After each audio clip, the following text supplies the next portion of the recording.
السلام علیکم. امید ہے کہ آپ خیریت سے ہوں گے. یقیناً آپ سب نے خوشخبری تو سن ہی لی ہوگی کہ پاکستانی قوم کی خاطر، نیشنلزم کے جذبے کی خاطر پرائیویٹ سیکٹر نے پی آئی اے کا بوجھ اپنے کندھے لے لیا. پرائیویٹ پروفٹ تو یقیناً ان کو نہیں ڈرائیو کرتا ہوگا، وہ اس قوم کی خاطر قربانی اور اثار کے جذبے کے تحت اس ادارے کو انہوں نے پرچیز کر لیا. ابھی تک 75% ایکوٹی ٹرانسفر ہوئے گی. اگلا جو 25% ہے وہ بھی سال 2 سال کے اندر، متعین وقت کے اندر ٹرانسفر ہو جائے گا، یعنی مکمل ملکیت جو ہے پاکستان کی حکومت کے ہاتھوں سے باہر نکل جائے گی. لیکن پی آئی اے کی داستان کسی بھی پاکستانی نیشنل انسٹیٹیوشن سے کم نہیں، کسی بھی پبلک انفراسٹرکچر پرابلم سے انفراسٹرکچر پروجیکٹ سے کم نہیں. پاکستان میں ایسے ہوتا رہا ہے کہ کئی ادارے کھڑے کیے گئے. یہ ادارہ اتفاق سے قائد اعظم کے ہاتھوں کھڑا کیا گیا تھا تو اس میں برکت تھی، اس کو بہت عروج اور کامیابی بھی حاصل ہوئی. کئی اور ادارے ان کو نہیں حاصل ہوتی، کبھی کسی پوائنٹ پہ عروج حاصل نہیں ہوتا. کئی ایسے انفراسٹرکچر کے پروجیکٹس جن کا کوئی سر پیر نہیں ہوتا، لیکن ان ساروں کا انجام ایک ہی ہوتا ہے کہ ان کو لیوریج کر کے پہلے تو لونز لیے جاتے ہیں، قرضہ اٹھایا جاتا ہے پاکستان کی عوام کے نام پہ ان پروجیکٹس کے نام پہ. دوسرا یہ کیا جاتا ہے کہ ان پروجیکٹس کے اندر گلچھرے اور مزے اڑائے جاتے ہیں، مرضی کی تنخواہ دار پینشنیں، جاب، اپنے ووٹروں کو، اپنی کنسٹیچوئنٹس کو وہاں پہ ان کے ساتھ کوئی بینیفٹس، ٹھیکے وغیرہ وغیرہ.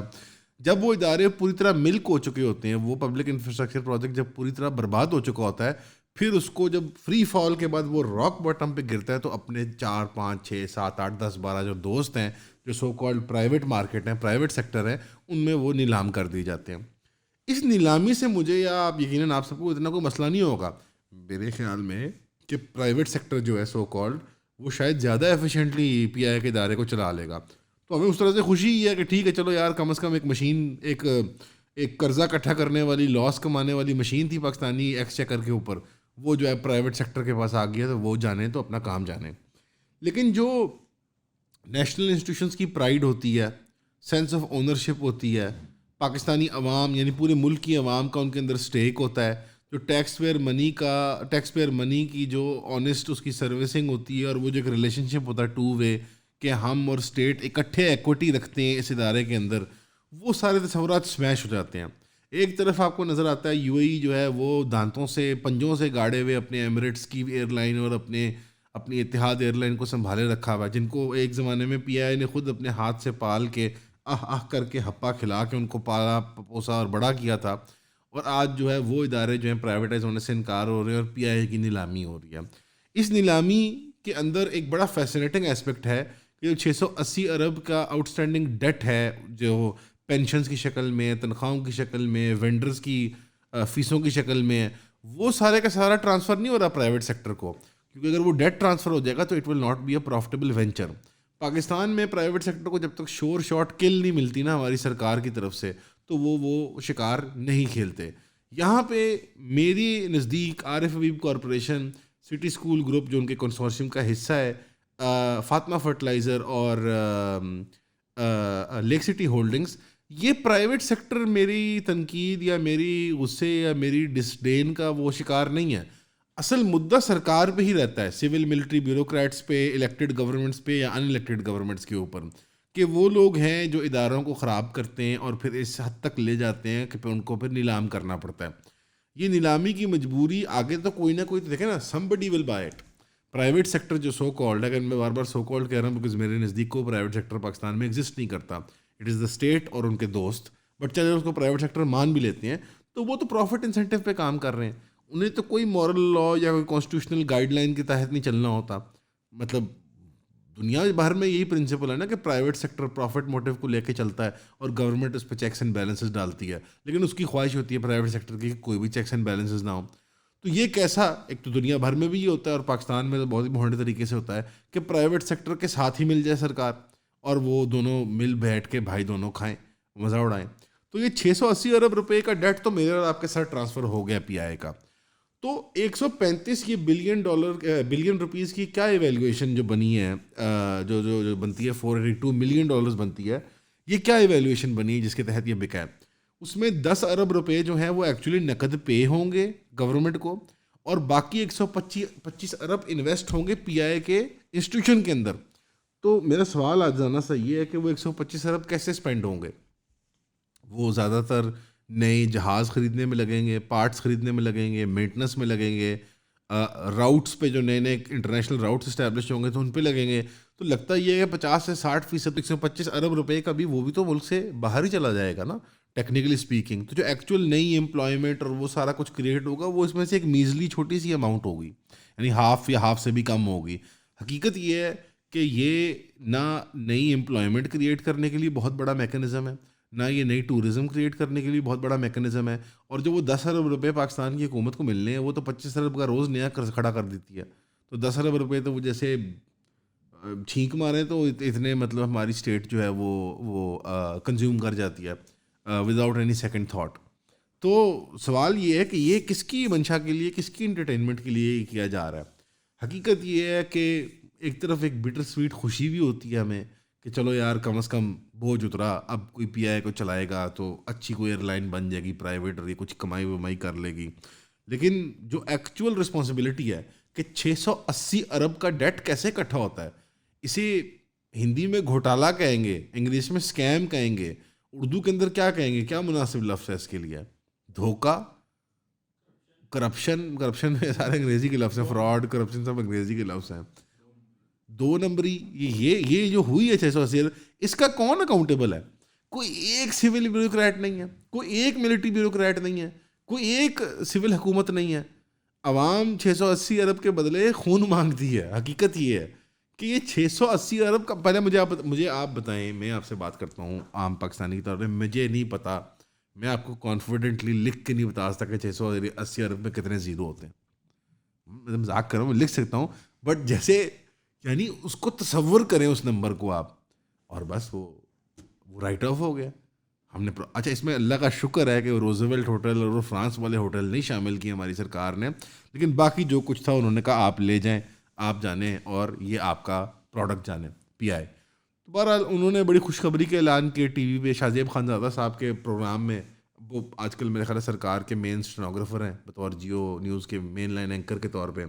تو وہاں پہ وہ رات کی جو نائٹلی خبر آتی ہے سینٹر سے کہ جو ایڈکٹ، جو حکم جاری ہوتے ہیں سینٹر سے، اس میں ایک حکم جاری کرنے عارف حبیب صاحب بھی آگے، اور انہوں نے بتایا کہ یار ہم تو اس کو نیشنل انسٹیٹیوشن مانتے ہیں اور ہم تو بہت پرائڈ فیل کرتے ہیں اس کے اندر.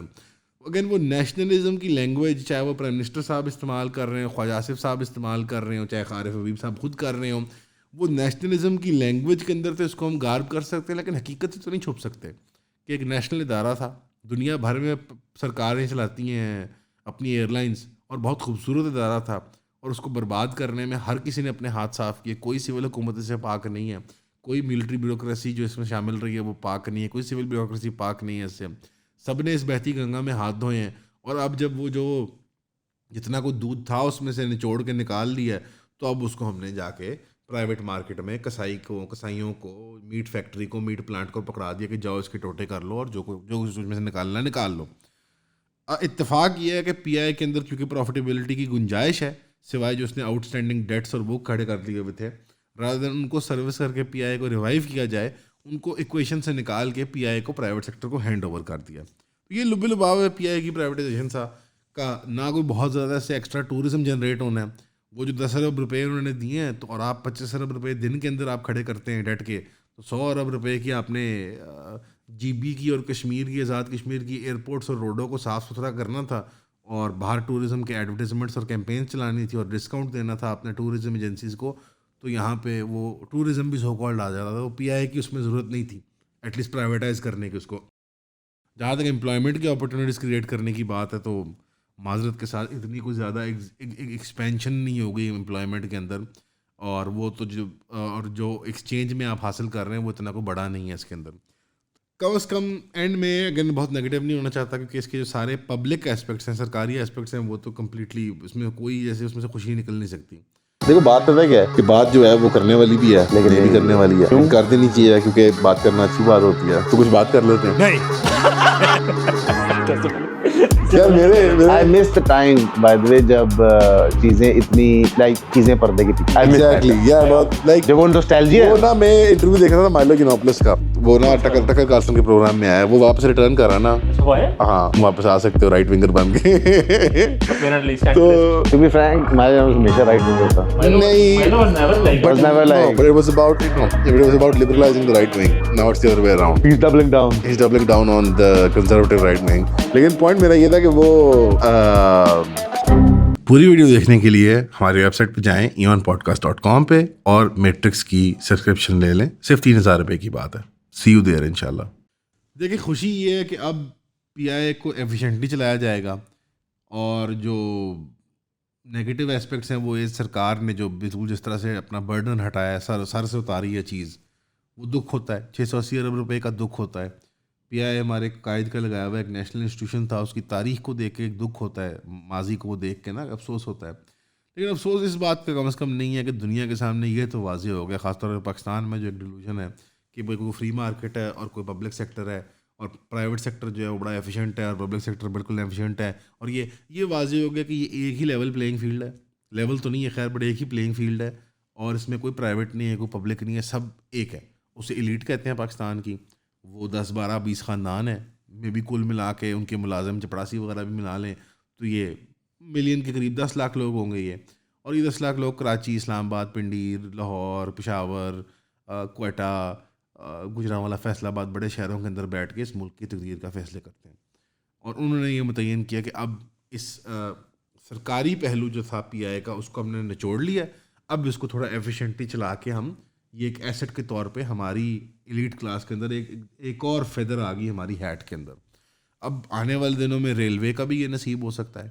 بجلی کا تو ہم نے ایک دور دیکھ ہی لیا ہے, پرائیویٹ پاور پروڈکشن کا, ریلوے کا بھی یہ نصیب ہو سکتا ہے. اب اس کے اندر سے کچھ سہولیات تو نکل جائیں گی کہ شاید عوام کو سستی ایئر لائن وغیرہ چیزیں فراہم ہو جائیں, لیکن جو گریٹر پکچر میں پاکستان کا تصور ہے اور اس کا جو پی آئی کے دائرہ چلانا, وہ سب چیزیں جو ہیں وہ ہمارے نصیب میں لگتا ہے نہیں ہوں گی. اس کے علاوہ انٹرنیشنل لیول پہ پچھلے ایک ہفتے سے کافی چیز برو کر رہی ہے. ہم اس کا ذکر نہیں کر رہے تھے پرپسفلی, ہم دیکھنا چاہ رہے تھے کہ کیا معاملہ کس طرف جا رہا ہے.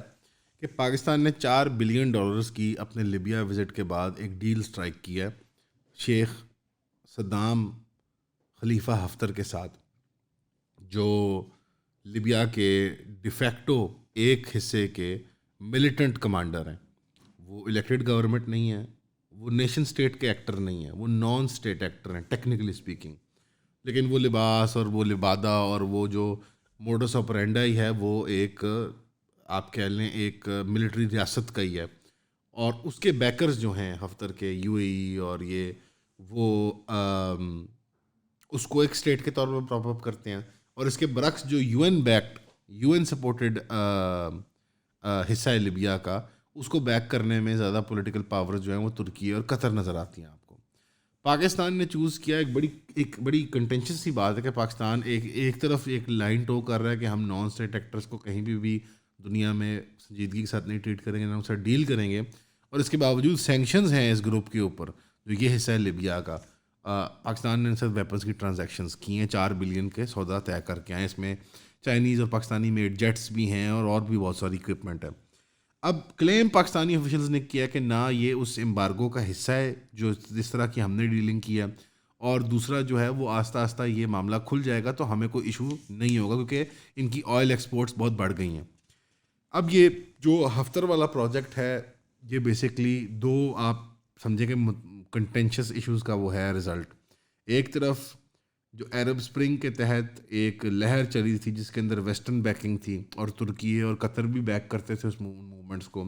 ان موومنٹس کی ناکامی کے بعد کافی ان ممالک میں خاص طور پر لیبیا کے اندر 2-3 ٹکڑوں کے اندر ملک سپلٹ کر گیا. اور یہ وہ 3 ٹکڑے آپ اس میں دیکھ بھی سکتے ہیں. ایک ویسٹرن لیبیا ٹرپلی اور میڈیٹرینین کوسٹ کا, یہ جی این یو کے انڈر تھا. ایک ایسٹرن اینڈ سدرن لیبیا کا بنغازی اور فیضان وغیرہ کے علاقوں کا, اور وہ ایل این اے کے انڈر آتا ہے. اور پھر چھوٹے نان اسٹیٹ ایکٹرس کے وہ ملیشیا گروپس ہیں. اب جی این یو اور ایل این اے, اب ٹیکنیکلی تو میں نے کہا کہ یہ ہفتر وغیرہ نان اسٹیٹ ایکٹر ہیں, بٹ ٹیکنیکلی یہ اسٹیٹ ایکٹر بھی ہیں, یعنی ایک بڑی باریک لائن کے اندر ہیں. جی این یو اور LNA sort of state level آپ سمجھیں کہ آٹونومس کنٹرول رکھتے ہیں اور ایک دوسرے کے مد مقابل کھڑے ہوئے ہیں. اگین چونکہ یہ ایک ڈیولپنگ سٹوریز تھی, اس کے اندر رائٹرز نے یہ فگرز دیے ہیں, یہ آفیشیل فگرز نہیں ہیں کہ 4 بلین کے کیا تفاصیل ہیں اور 4 بلین بھی ہیں کہ نہیں ہے, اور جہاز اور اکوپمنٹ. تو پاکستان نے کلیم کیا ہم نے ایسی کوئی ٹرانزیکشن میں انڈلج نہیں کیا کہ جو امبارگو کو, سینکشنز کو توڑے. ایک طرف آپ کی جی این یو ہے جس کو یو اے ای سپورٹ کرتا تھا, اور ایک طرف آپ کے ایل این اے ہے جس کو ترکی اور قطر کر رہے تھے. اب یہ سٹوری ڈیولپ ہو ہی رہی تھی اور ہم دیکھ ہی رہے تھے کہ کیا پتہ لگتا ہے کہ ایل این اے کی طرف سے جو چیف آف آرمی اسٹاف اور ان کے 4 ساتھی گئے ہوئے جرنیل ترکی میں انقرہ میں میٹنگز کرنے, وہ واپسی پہ ان کا جہاز ٹیکنیکل ڈیفیکلٹی سے کریش کر جاتا ہے اور وہ سارے کے سارے اس میں فوت ہو جاتے ہیں اس پلین کریش کے اندر. تو جو آفیشیل اسٹیٹ آف لیبیا تھی جس کو ایل این اے ریپرزینٹ کرتی تھی اور جس کو بیک کرتی تھی قطر اور ترکی ہے, وہ ٹیکنیکلی اب سین سے پیچھے ہٹ گئے ہیں, وہ کمزور ہو گئے ہیں, ان کا پلڑا کمزور ہو گیا, اور لگتا یہ ہے کہ ترکی نے ایک موو میک کر لیا کہ ان کے معاملات اب ان کے ساتھ اب کلوز ہو گئے ہیں, اور وہ اپنے معاملات جو ہیں وہ اب الائن کریں گے, ری الائن کریں گے اس خطے کے اندر اب یہ جی این یو کے معاملے کو دیکھتے ہوئے. کیونکہ ظاہری بات ہے شاید ان کا غلبہ زیادہ طاقتور ہے یا تکڑا, یا یو اے ای نے بہتر بیکنگ کی, یا کیا معاملہ ہوا. اسی طرح پاکستان کا وہاں منور کرنا اور ان کے ساتھ جا کے ملنا, یہ ممکن نہیں کہ ترکی کی یا سعودی عربیہ کی کچھ نہ کچھ اس کے اندر رضا یا کا ایلیمنٹ ہو نہ ہو, اور پاکستان جو ہے ان کو بائی پاس کر کے یو اے ای کے ساتھ ڈائریکٹلی وہاں پہ جا کے کر لے. لیکن اس ضمن میں اب یو اے ای کے جو ایم بی زیڈ ہیں وہ بڑے سالوں بعد, بہت وقت کے بعد پاکستان آ رہے ہیں 26 دسمبر کو. آج 24 ہے, کل کرسمس کا دن ہے 25 دسمبر, تو 26 دسمبر کو ایم بی زیڈ صاحب یہاں آ رہے ہیں. تو لگتا یہ کہ کچھ نہ کچھ ری الائنمنٹ ہوئی ہے جس معاملے میں یہ ہو رہا ہے. اس میں کامنٹ تو نہیں کرتا کہ اس میں اچھا یا برا ہے, لیکن ایک ٹریپڈیشن تھی کہ کیا یو اے ای کے ساتھ اس طرح معاملے کو چلانا, ایک UAE backed militia کے ساتھ, کہ جہاں ایک طرف ہم سوڈان کے اندر آر ایس ایف کے خلاف کھڑے ہیں, قطر اور سعودی اور اس والے کیمپ کے اندر, اور سعودی کے ساتھ ہمارے ان کے کانٹریکٹس بھی ہیں ترکی والے کیمپ میں, اور سعودی کے ساتھ کانٹریکٹس بھی ہیں ہمارے میوچل ڈیفینس کے, اور ایک طرف جو ان کی طرف سے جو آر ایس ایف کو بیک کرنے والا لیبیا کا حصہ ہے, جو یو اے ای بیک کرتا ہے جس کو, تو ہم اس کے ساتھ جا کے اس طرح ملاقات کر رہے ہیں, وہ سارا معاملہ. تو یہ ریئل الائنمنٹ ہے, دیکھتے ہیں کیا ہوتا ہے. اس گریٹر کیلکولس کے اندر جو ہے وہ سب سے بڑا جو ڈارک ہارس ہے نا ساری کھیل کے اندر, وہ اسرائیل کا ہے. چاہے وہ لیبیا ہو, چاہے سوڈان ہو, چاہے کوئی بھی گریٹر مڈل ایسٹ ریجن ہو. تو یہ سوچنے والی بات ہے کہ ان ساری ری الائنمنٹس کے اندر جو کافی کھچڑی پک چکی ہوئی ہے, اس کھچڑی کے اندر اسرائیل کی کیا منش ہے اور وہ کس طرف یہ مطلب اپنا وزن ڈالے گا. تو آنے والے دنوں میں پتہ لگے گا کہ یہ اونٹ کس کروٹ بیٹھتا ہے. اللہ اس میں سے امت کی اور مسلمانوں کی خیر ہی نکالے, اور پاکستان اگر اس طرف بڑھ رہا ہے تو اس میں خیر کا ہی عنصر ہو, اور پاکستان کو اللہ رائٹ سائڈ پہ رکھے, حق کے ساتھ رکھے, کہ جو بھی فیصلہ کرتا ہے, کہیں بھی کوئی نئی ویپنز مارکیٹ ایکسپلور کرتا ہے یا نئے الائز ایکسپلور کرتا ہے, تو وہ الائن کریں پاکستان کے مورل اور پرنسپل ویژن کے ساتھ. چاہے اس سے ہم بہت دور ڈپارچر کر چکے ہیں, لیکن یہ خواہش رکھنا اور اس کی دعا کرنا یہ ہمارے اوپر واجب فرض ہے. تو امید ہے کہ آپ سب خیریت سے ہوں گے. ہمیشہ کی طرح سننے کا شکریہ. السلام علیکم.